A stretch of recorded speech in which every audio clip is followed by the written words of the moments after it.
World Prophetic Ministry is pleased to present a video message by Dr. Howard C. Estep. What you will see and hear in the next hour has been specially prepared to assist you in your walk with God. It is packed with facts and scriptures. To receive the most from Dr. Estep's message, you should have your Bible, notebook, and pencil ready.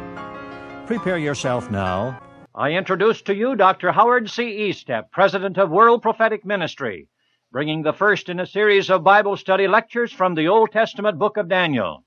These messages were recorded before a Bible study audience in the beautiful King is Coming Auditorium at Colton, California. With your Bible open, listen now as Dr. Estep is beginning to speak from Daniel chapter 1. If you'll open your Bibles to the book of Daniel, chapter 1, we shall begin our 12-week study of this most interesting book. And I've said many times, and I believe this can be substantiated, if you thoroughly grasp and understand the book of Daniel, you will have a good overall study, understanding of Bible prophecy throughout the whole Bible. I consider Daniel a primer of Bible prophecy, and if you learn Daniel, you'll understand all the other because it all fits together. I have an outline for us. The first chapter, 1, Jerusalem besieged in Daniel's day. That's chapter 1, verses 1 through 2. The second point, Daniel and his companions chosen, verses 3 through 6. 3, their names were changed, verse 7. 4, Daniel takes a stand for his God, verses 8 through 11. 5, the Hebrews tested and the result, verses 12 through 16. 6, God always blesses those who stand firm. Verse 17. 7, God's people are superior to others. That's verses 18 through 21. Then if we have time, we'll go into the first 13 verses of chapter 2. Chapter 1 of Daniel, the first part, Jerusalem besieged in Daniel's day, verses 1 through 2, verse 1, in the third year of the reign of Jehoiakim, and we know when that was. It was 607 B.C. History bears this out. In the third year of the reign of Jehoiakim, king of Judah, came Nebuchadnezzar, king of Babylon, unto Jerusalem, and besieged it.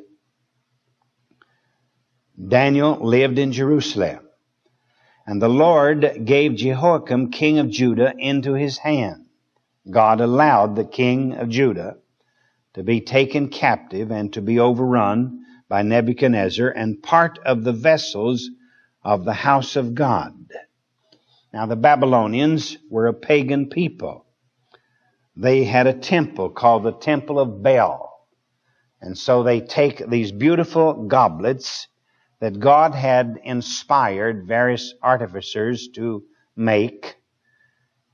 Maybe a pomegranate on one, a flower on another, something beautiful engraven on each goblet. We find these goblets are taken down to Babylon. And they're going to be desecrated, used in the temple of the god of Baal. We don't see these goblets again until we get to the 5th chapter of the book of Daniel, where Belshazzar has a feast. And then the goblets are brought out to drink a toast to the pagan gods of Babylon. So we have here Jerusalem besieged in Daniel's day. We have the record of it, 607 B.C. We know that the vessels in the house of God, part of them, were taken off to Babylon in the land of Shinar, so forth. Now we look at our second part, and Daniel and his companions chosen. This is verses 3 through 6. And the king spake unto Ashpenaz, the master of his eunuchs, that he should bring certain of the children of Israel, and of the king's seed, and of the princes.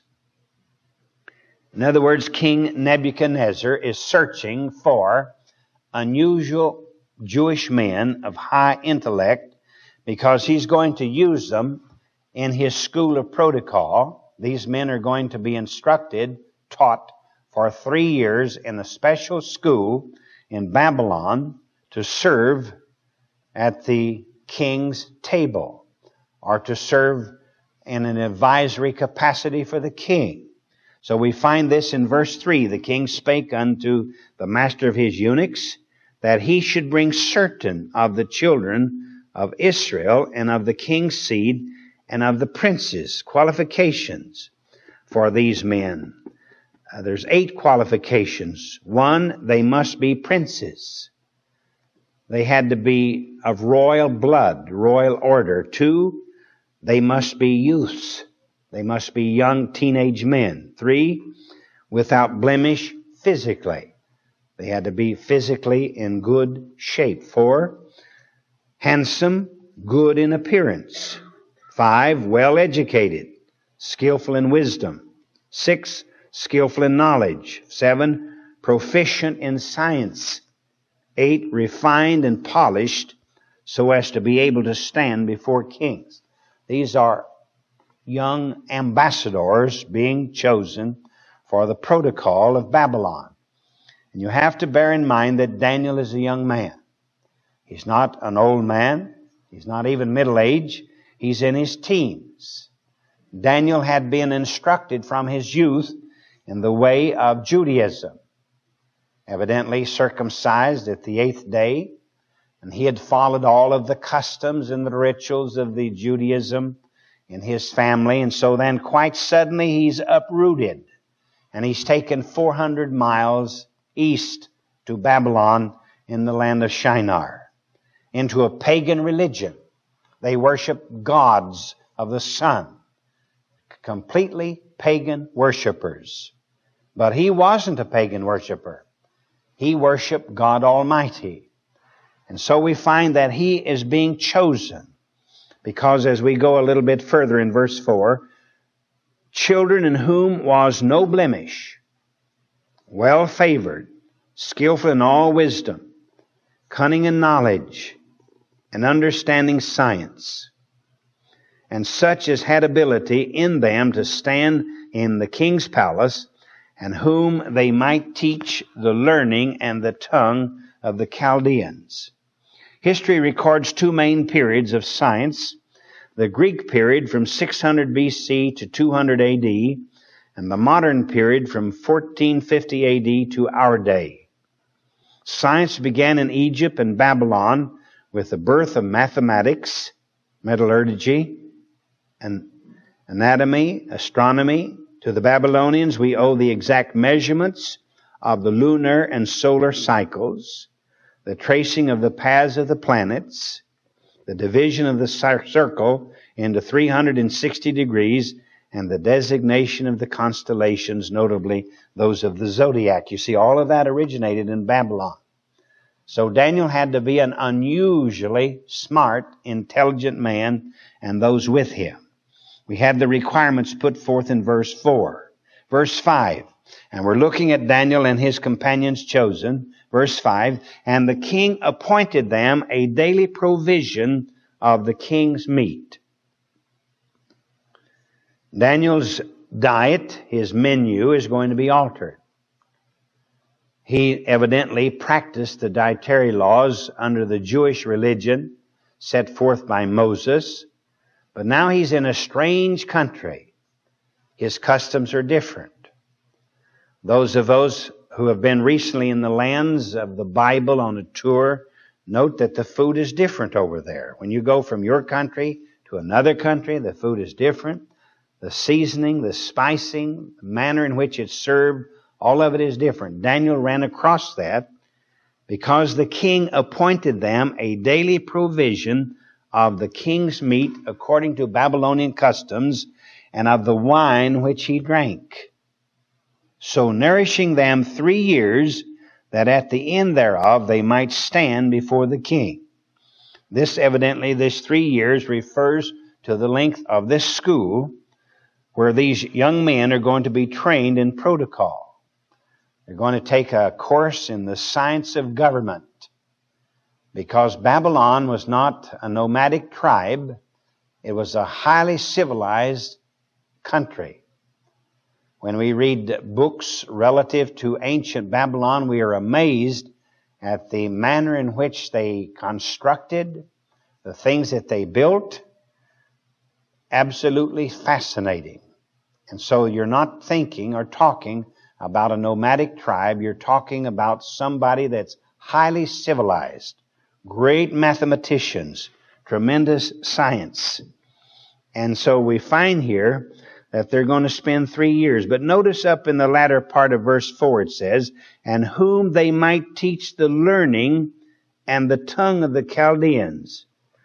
This learning could have been a special department in the palace school for couriers, young men. So that they selected from the Jewish prisoners, or those taken prisoner when Nebuchadnezzar invaded Babylon, they selected certain intelligent, handsome young men who had the possibility of being tremendous scholars. Verse 6. Now among these were of the children of Judah, Daniel, Hananiah, Mishael, and Azariah. These are the Jewish names of these young men. You're going to find that their names are going to be changed almost immediately, because they're going to take these young men and brainwash them. They're going to school them. They're going to saturate them in the sciences and the learning and the wisdom of ancient Babylon. And so they don't want them having Hebrew names. They're going to give them Babylonian names. And we get that in verse 7 in our third part, where their names were changed. Verse 7, unto whom the princes of the eunuchs gave names, for he gave unto Daniel the name of Belteshazzar, and to Hananiah Shadrach, and to Mishael of Meshach, and to Azariah of Abednego. So these men got new names. And let's just see the meaning of these names. We find that Daniel, in the Hebrew, the meaning was God is judge. In the Babylonian, Prince of Baal, or which was the chief deity of Babylon. So this man's name, Daniel, in Hebrew, God is judge.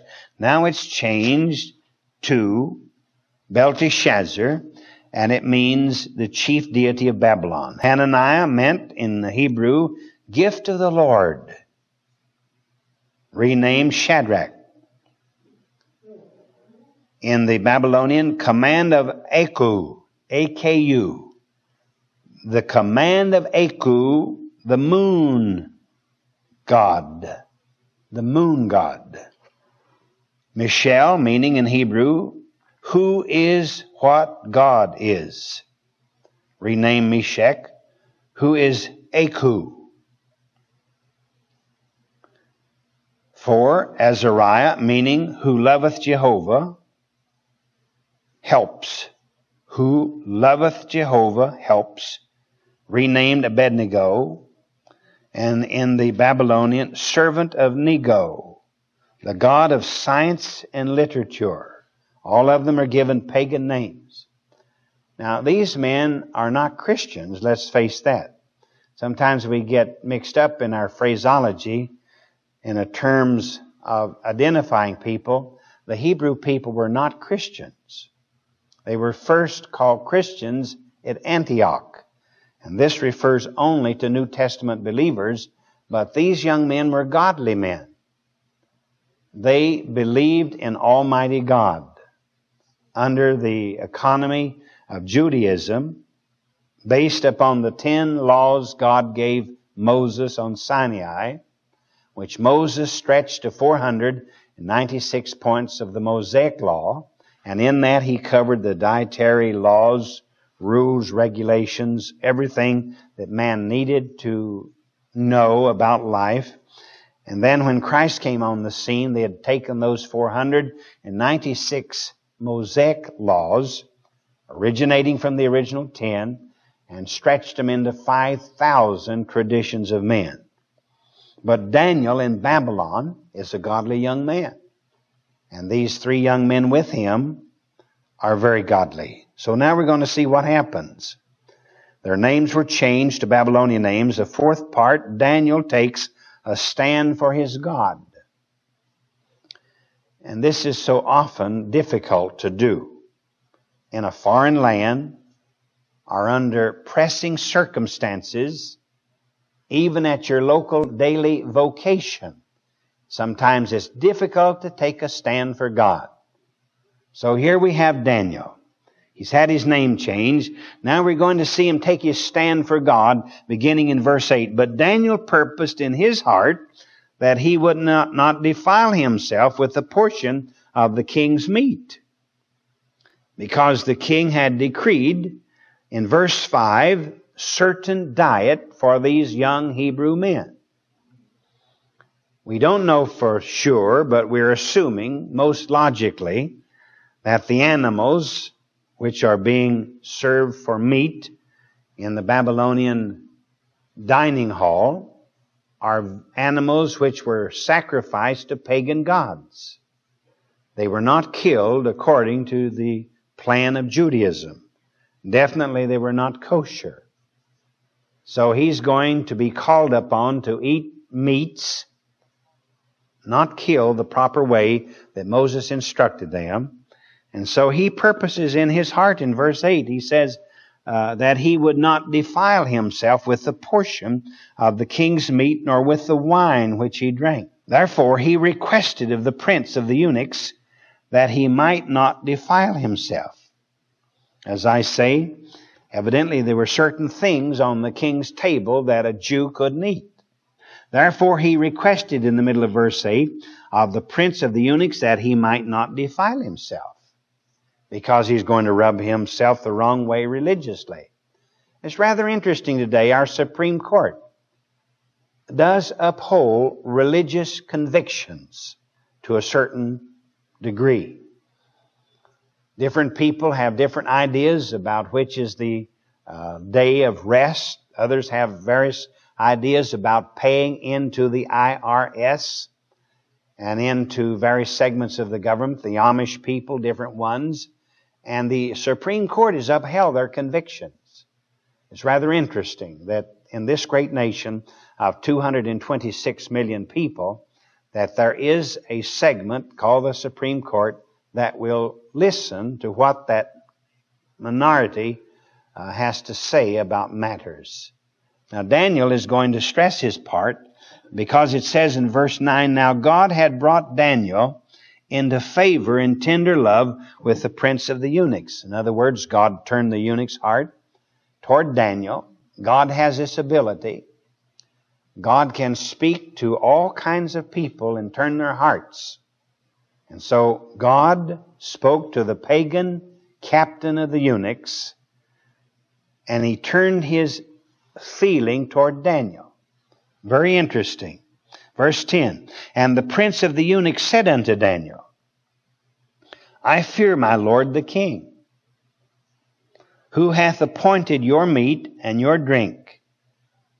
For why should he see your faces worse liking than the children which are of your sort?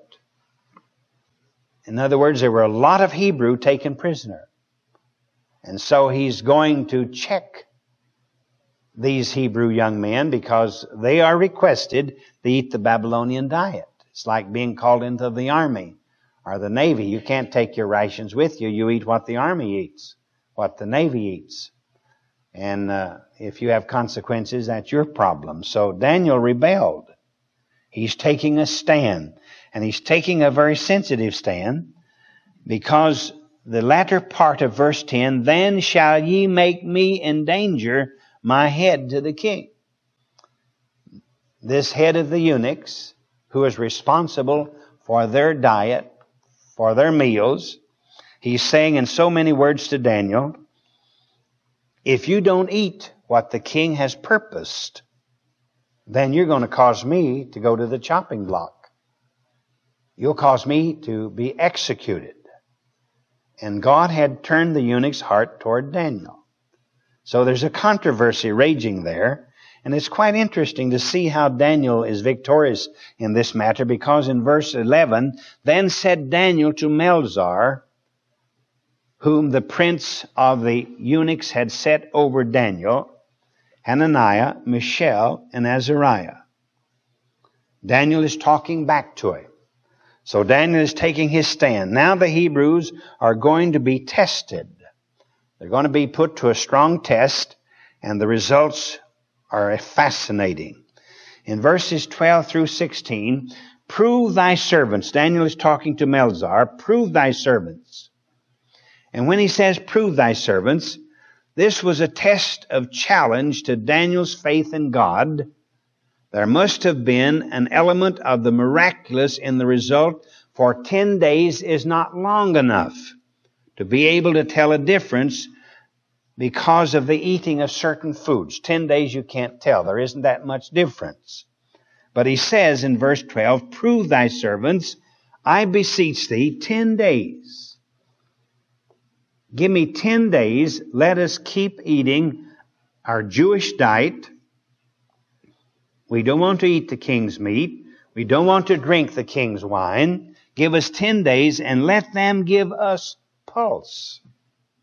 If you know anything about vegetation, this could only consist of vegetables and grains, wheats, barley, rye, peas, beans, lentils, etc. We were in Canada several years ago, and we stayed at the Empress Hotel. In those days, ministry allowance or ministry rate was $7 a night for 2 people. We stayed there for 3 days. And it's about $100 a night now. But anyhow, we stayed at the Empress, and we enjoyed especially going down into the garden dining room for breakfast. They had a breakfast food called Red River. It consisted of several kinds of grains. Canada's great on growing grains. And that was so good.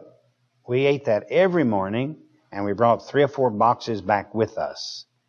So here's a man, a teenager, and he's saying to his pals, and he's saying to the man in charge of them, instead of us eating the normal diet, which is against our religion, which does not adhere to our way of eating foods, it wasn't butchered or killed according to our way, let us eat cereal.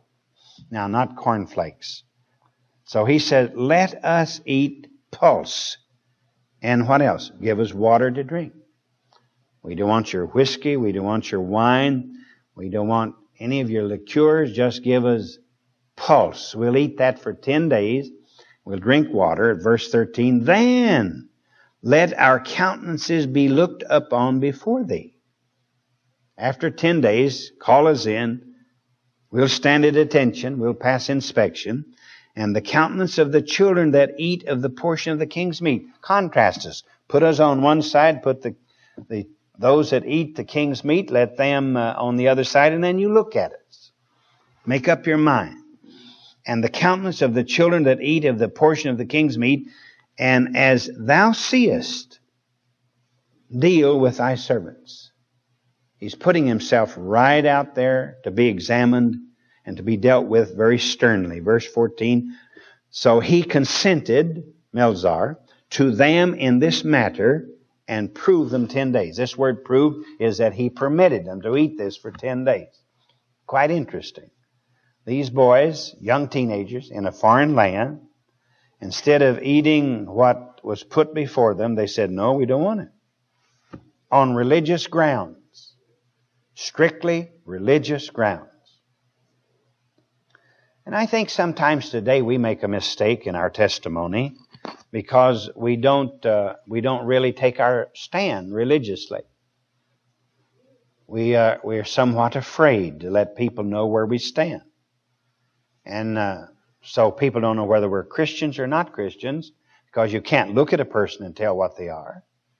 But here's a young man with his companions, Jewish ancestry, in a foreign land, pagan country, Babylon, and they're taking their position. And so what is going to happen? And at the end of 10 days, their countenance appeared fairer and fatter in flesh than all the children which did eat the portion of the king's meat. After 10 days. Now, basically, 10 days isn't enough time. You can't possibly have an improvement in 10 days. When man can no longer do anything, then God steps in. So here we have it in verse 15. At the end of 10 days their countenance appeared fairer and fatter in flesh than all the children which did eat the portion of the king's meat. Thus Melzar was convinced. He was convinced, took away the portion of their meat. In other words, he didn't bring it to them anymore. He didn't bring it to them the first 10 days. So he just took it away. He cut it out of the diet. He said, you boys don't have to eat this. Notice what it says. And the wine that they should drink, and gave them pulse. Now evidently they ate this for 3 years. Because this was a school where they're training for protocol, being trained in science and knowledge and wisdom and understanding of the Babylonian cult. And evidently these boys ate this for 3 years. Proving that your diet doesn't have to be changed. And I can prove that because we ate pinto beans and cornbread for years down south when we were growing up as kids. Mom never came in, Dad never came in and said, we're going to change your diet. We're going to go chickpeas for 60 days. He never said that because all we could get was pinto beans. $1.98 a hundred. You can't buy them that cheap today. So on this same diet, these boys really worked beautifully. Because you'll notice God always blesses those who take a stand. If you don't take a stand, God doesn't bless. If you don't let your colors be seen, God has no avenue of blessing you. If you don't rise up in your locality and let it be known that you are a believer, that you are a born-again child of God, you'll never have the opportunity to shine your light. And so this boy has that opportunity, and then God blesses him. Notice in verse 17, and as for these 4 children, God gave them knowledge and skill. God gave it. This confirms the supernatural element in the training of these 4 young men. God blessed them physically when they took a stand for a proper diet. And as for these 4 children, young men, God gave them knowledge and skill in all learning and wisdom. And Daniel had understanding in all visions and dreams. Daniel had a special gift of God in understanding all visions and dreams. Because as we go through the book of Daniel verse by verse, you're going to find that it was Daniel who was always called when the going got rough. When one of the pagan kings wanted a problem solved, it was Daniel who appeared on the scene. But right here in the first chapter of Daniel, it's God who gives him this special wisdom and special understanding in all dreams. So God always blesses those who stand firm. We come to the last part of chapter 1. God's people are superior to others. Now we're not to go around high-hatting anyone. We're not to go to someone and say, oh, I'm better than you are. My blood is different. In Virginia years ago, people used to let it be known to you that they came over on the Mayflower. And that was a big thing down in colonial Virginia where we lived many years ago. Quite often you'd meet some dowager lady and she would take her glasses, and let you know that she came over on the Mayflower. Well, dear old Will Rogers cooked the goose of those people. He said, yeah, you came over on the Mayflower, but it was my people who met the boat. Because he came from the Indians. Now we have God's people are superior to others, beginning in verse 18. Now at the end of the days that the king had said he should bring them in, then the prince of the eunuchs brought them in before Nebuchadnezzar. This is at the end of the 3-year period. You see, in this chapter 1, you cover several years. At the end of the 3-year period, verse 18, now at the end of the days that the king had said he should bring them in, then the prince of the eunuchs brought them in before Nebuchadnezzar, and the king communed with them. The king evidently was a very brilliant man. He discussed matters pertaining to science, various fascinating subjects involved in his vocabulary.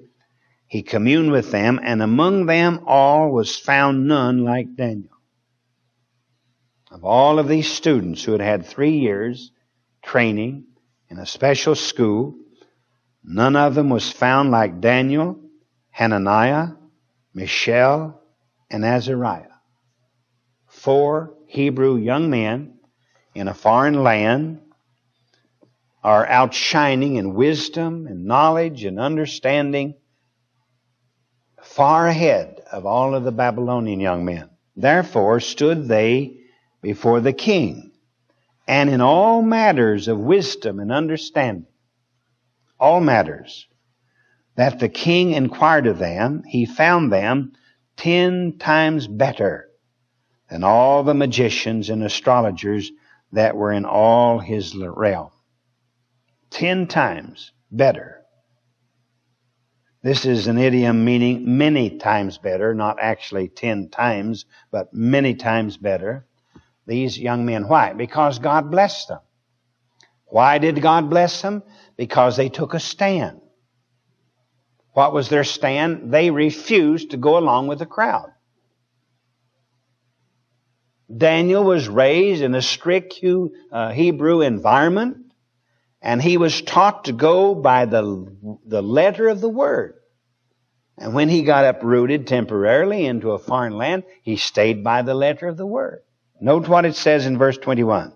And Daniel continued even unto the first year of King Cyrus. What does this mean? He continued in office the rest of his 70 years captivity. Daniel was in Babylon for 70 years. And during his whole 70 years, while he was a captive in Babylon, he evidently continued in his office, stayed in a place of respect, because we find the angel Gabriel coming to Daniel in the 9th chapter of the book of Daniel and revealing some marvelous, magnificent prophecies that have to do with us living today. So evidently Daniel remained a godly man from his teenage youth right on up through his period while he was living in Babylon. Tremendous individual. Let's look at chapter 2, see if we can cover the next 13 verses. I've divided it into 4 parts. 1, Nebuchadnezzar had a dream, verses 1 through 3. That's chapter 2. The second part, the king's strange demand, verses 4 through 9. 3, his wise men fail him, verses 10 through 11. And lastly, number 4, the king unleashes his anger, verses 12 through 13. This is chapter 2, verses 1 through 3. Nebuchadnezzar had a dream. And in the 2nd year of the reign of Nebuchadnezzar, Nebuchadnezzar dreamed dreams. You notice in the Babylonian language they say this twice. Nebuchadnezzar dreamed dreams. What else do you think he would dream? That's about the only thing I ever dream is dreams. So Nebuchadnezzar dreamed dreams wherewith his spirit was troubled and his sleep brake from him. Then the king commanded to call the magicians. He awakened. He awakened out of his sleep. He couldn't rest. He was disturbed in his mind. He had this dream. It troubled him. He awakened. Verse 2, then he commanded the magicians and the astrologers and the sorcerers and the Chaldeans for to show the king his dream. Forgot his dream. It was so terrible it awakened him. Couldn't go back to sleep, but he couldn't remember it. I've never been able to figure that out. If that dream was so terrible and so awful, how come he can't remember it? So they came and they stood before the king. Verse 3, and the king said unto them, I have dreamed a dream, and my spirit was troubled to know the dream. So all the king could tell the wise men of his dream was that he had had the dream and that it greatly disturbed his spirit. That's all he can tell them. So what's he going to ask? He's going to ask them to recall the dream. And that's a hard cookie, I'll tell you that. If you come up to me in the morning or tomorrow night and you say, guess what I dreamed last night? I wouldn't have the faintest idea. And if I did, I wouldn't tell you because you'd think I was being personal or something like that. You know, here's this magnificent, powerful king sitting on the throne. He's known as the head of gold, the most powerful kingdom in all the world. And he has a dream. He forgets it. He calls his wise men in. And he says, and my spirit was troubled to know the dream. Now we're going to get the king's strange demand in verses 4 through 9. Verse 4, then spake the Chaldeans to the king in Syriac. This is Aramaic. O king, live forever. This is the way they greet royalty. O king, live forever. Tell thy servants the dream, and we will show the interpretation. You tell us the dream, and we'll give you the interpretation. That's why I never go to palmists. You know, these women, usually it's women. I don't know why men are never palmists. Have you ever figured that out? And they trace these lines and they say, this line here is a long line, that's your life. I read a book on it one time. And, you know, or they look in the crystal ball. I never go to those people. You can look at a person and you can tell if their eyes are close together, they are concentrators. And this greasy-looking woman looking into the crystal ball, she can look at you and tell where you're a concentrator or not. Or if your eyes are wide apart, she knows that you got your nose in everybody else's business. See, and so you know, and if your ears are large and they go back to your head rather than stick out like that, she knows you're neat and there's an element of godliness in you. You see, when you study all these things, I could throw a sheet over my head and sit at a crystal ball and look you in the eye and pretty well tell a lot of things about you. And you always tell them nice things because they've paid you $15. You're sure not going out and tell them you're going to be a stinker from everybody you meet. You tell them nice things. So these fellows came in to the king and he said, oh, live forever, king. Oh, live forever. They knew he couldn't live forever. He's going to die like everybody else. Tell thy servants the dream, and we will show you the interpretation. Happy-go-lucky crowd. These magicians, these astrologers. Then the king answered, and he said to the Chaldeans, the thing is gone from me. I've forgotten it. I can't remember it. If ye will not make known unto me the dream, with the interpretation thereof, ye shall be cut in pieces. Woo! Ye shall be cut in pieces, and your houses shall be made a dunghill. He sure got bitter all at once. He sure hasn't read how to make friends and influence your enemies, I'll tell you that. So he's threatening them already. He said, you got to tell me what the dream was and the interpretation. If you don't do it, verse 8, but if you show the dream and the interpretation thereof, ye shall receive of me gifts and rewards and great honor. Therefore, show me the dream and the interpretation thereof. These are the brilliant men of his kingdom. These are the fellows who have worked out the zodiac. These are the fellows who are the masters of science. These boys are intelligent. Verse 7, they answered again and said, let the king tell his servants the dream,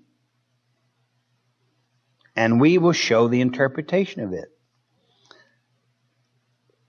Then the king answered and said, I know of a certainty that ye would gain the time. In other words, the king said, you're just fooling around. You're killing time. You're trying to get the best of me. You're hoping that I'll remember it because I want to know the interpretation so bad. If I remember it, I'll tell you what it is. But he said, you're just killing time here. And that's what it says there in the middle of verse 8. Then the king answered and said, I know of a certainty that ye would gain the time because ye see the thing is gone from me. It's gone from me. I can't remember it. You're just beating around the bush. Verse 9, but if ye will not make known unto me the dream, there is but one decree for you. For ye have prepared lying and corrupt words to speak before me, till the time be changed. Therefore tell me the dream, and I shall know that ye can show me the interpretation thereof. That's a pretty good example. If you can recall my dream, I don't worry about the interpretation. I'll just take it for granted that you'll know the interpretation if you can do that. Now notice what happens. His wise men fail him completely. Verses 10 through 11. The Chaldeans answered before the king, and they said, There is not a man upon the earth that can show the king's matter. Well, they told the truth. Nobody can do that. They told the truth, thus making it all the more clear that Daniel got his dream and interpretation from God. They said to the king, listen, this is an impossibility. Nobody can do that. Nobody can recall a dream that you had and only you had and give the interpretation. Impossible. Middle of verse 10. There is not a man upon the earth that can show the king's matter. Therefore, there is no king, lord, nor ruler that asks such things at any magician or astrologer or Chaldean. And they said, you're the only man that's ever asked such a thing. Nobody's ever asked anything like this. Nobody can do it. You've asked the impossibility. And what this is doing, this is making Daniel's stock go up. In the office of Payne Weber in Babylon, it went right up to the top. Because he's really going to cash in. He's going to have certificates of gold in just a little bit. Verse 11. And it is a rare thing that the king requireth, and there is none other that can show it before the king, except the gods, whose dwelling is not with flesh. So they're saying, and they must have believed that somewhere out in the universe there was a super god, because the Babylonians worshipped many gods. So that's why they make the statement here, except the gods whose dwelling is not with flesh. So then what's going to happen? The king's going to get furious. His anger is going to be unleashed upon these fellows, and we get that in verses 12 through 13. For this cause, actually, the king got mad because they were taking issue with it. They kept talking back to it. And they contradicted him. He's the king. He has the ability to do whatever he wants to do. And so these men in his kingdom contradicted him publicly. And verse 12 says, And for this cause the king was angry and very furious, and commanded to destroy all the wise men of Babylon. Now who does that take in? It takes in Daniel and his 3 Hebrew companions, because they are numbered among the wise men of Babylon. So the command goes out for these wise men to be destroyed. And we pick that up in verse 13. And the decree went forth that the wise men should be slain. And they sought Daniel and his fellows to be slain. But you see, God is the God of the impossible. God would not work if it was not in the miraculous way. God doesn't do the humdrum everyday things. God steps in when we come to the end of our ability. When we stand at wit's end corner. When we come to the point where we absolutely can do nothing else, and our resources are all used or involved, and we've come to the end of our limits, then God takes over.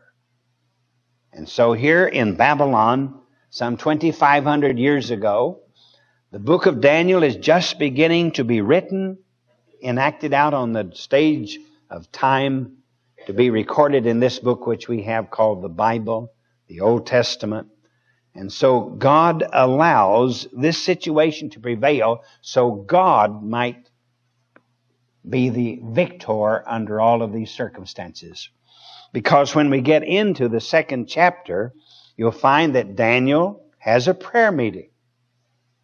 Just a simple prayer meeting. And in the prayer meeting, God touches his heart and his mind. And Daniel remembers the dream, or the dream is given to Daniel. And Daniel has the ability to recall the dream. He has the ability to interpret the dream. And we find this all through the book of Daniel. Meaning to say, if we stand faithful to God, God will meet all of our needs, and God will deliver us, and God will see us victorious.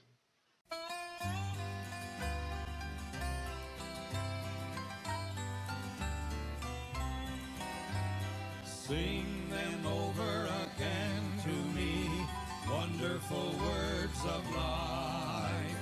Let me more of their beauty see, wonderful words of life. Words of life and beauty, teach me faith and duty. Beautiful words, wonderful words, wonderful words of life. Beautiful words, wonderful words, wonderful words of life. Christ the Blessed One gives to all wonderful words of life. Listen well to the loving call, wonderful words of life. All the wondrous story, showing us His glory. Beautiful words, wonderful words, wonderful words of life. Beautiful words, wonderful words, wonderful words of life. Sweetly echo the gospel call, wonderful words of life. Offer pardon and peace to all, wonderful words of life. Jesus only Savior, sanctify forever. Beautiful words, wonderful words, wonderful words of life. Beautiful words, wonderful words, wonderful words of life.